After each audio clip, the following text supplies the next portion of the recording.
People don't always tell you the whole truth. It's not that they're intentionally lying, but sometimes the truth is difficult to look at.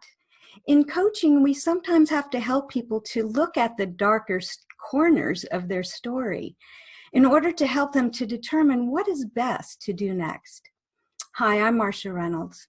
And in other videos, I've talked about actively replaying words so people can look at the stories they're living by. Today, we're going to look at actively replaying emotions, which could be the most powerful moments in your coaching if you use the two skills of non-reactive empathy and compassionate curiosity. First, I want to say that emotions are neither good nor bad. They're just energy moving through the body. And behind the energy might be important information.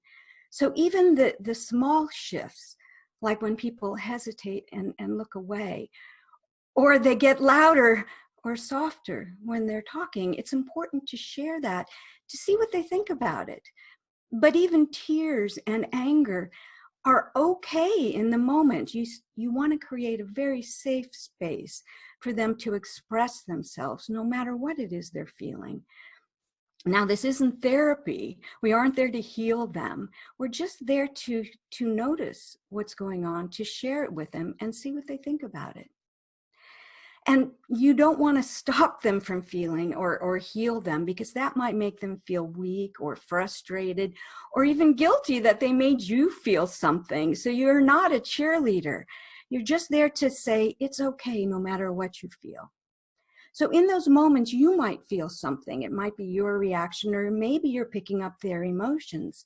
Either way, in non-reactive empathy, we notice tension, we release it, and then we come back to be present and use compassionate curiosity to share what we notice, and then to ask them what it meant to them and to the goal they're trying to achieve. Like, let's say they get excited when they're talking about their choices, and you say, you seem to be excited about this, but not the other one. What's stopping you from doing this? Or maybe they get really quiet when they're talking about other people, and you might say, it sounds like there's a regret or something's unsettled. What's going on for you? Is this affecting your goal and your choices?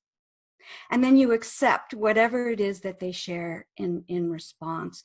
And maybe you need to use silence and let them think, and maybe they're not ready, but they'll come back to it. When we come to understand our emotions, we better understand ourselves.